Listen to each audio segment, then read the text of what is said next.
বিসমিল্লাহির রহমানির রহিম। আসসালামু আলাইকুম। আমি যে জায়গাটা ভিডিও করতেছি এটা সোলাপুকুরে 2 নম্বর ওয়ার্ডে লাকসাম কান্দিরপাড়ার 4 নম্বর ইউনিয়নের ভিতরে আমাদের সোলাপুকুরের রাস্তা এভাবে কি এক মাসে পড়ে রয়েছে। কোনো কাজকর্ম কোনো ইয়ে নাই। ফলক মারি দিছে, মানুষের চলাচল বন্ধ হয়ে গেছে, কষ্ট হয়ে যায়।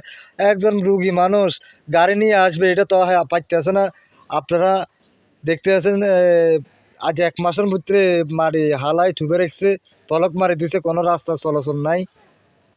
আমরা কিন্তু খুবই খারাপ। রাস্তার মধ্যখানে মাটিগুলা রাখছে, তারা এগুলা কোনো সরাইতে আছে না, মানুষ চলাচল করতে পারতেছে না। কালকে 2জন মানুষ রিক্সার থেকে পুকুরে পড়ে গেছে। এখন রাস্তার অবস্থা ভয়াবহ। এখন আমরা যেভাবে হোক মাটিগুলো সরাই দেন, রাস্তা যদি না করেন এখন, তাহলে মাটিগুলো তাড়াতাড়ি সরাই দেন, আর না হলে কিন্তু আমাদের ব্যবস্থা আমরা নিব।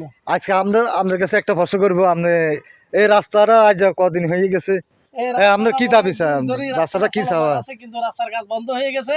বর্তমানে রাস্তার পরিস্থিতি খুবই খারাপ। রাস্তার মধ্যখানে মাটি ফেলা এসছে। এই যে আমাদের বাতিজা হারুন খাল্লা 2বার ইয়ে হচ্ছে এই রাস্তা দিয়ে যাওয়ার জন্য।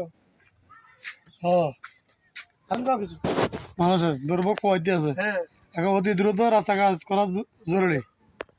জি জি, আপনারা শুনছেন একজনের দাবি না মানার কারণে মানতে আছে না। আপনারা দেখতে আছেন এই সোলাপুকুরে গ্রামে 2 নম্বর ওয়ার্ডে রাস্তা 1 মাস এখানে কাজ বন্ধ করে রাখছে।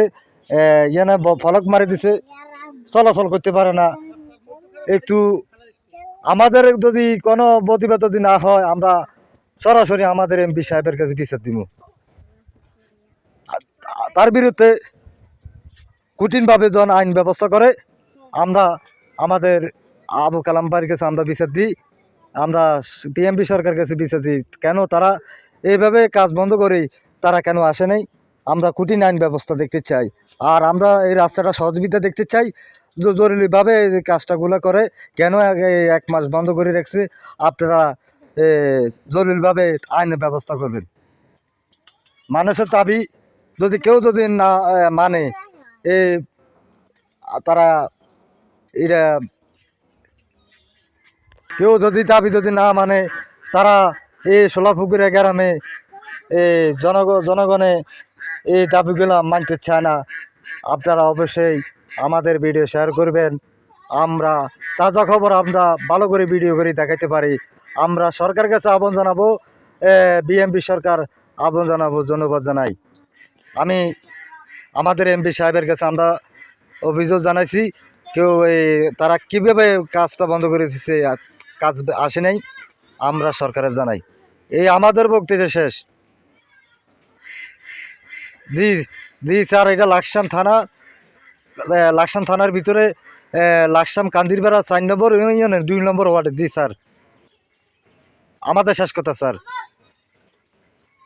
তো আমাদের বক্তব্য শেষ। আসসালামু আলাইকুম।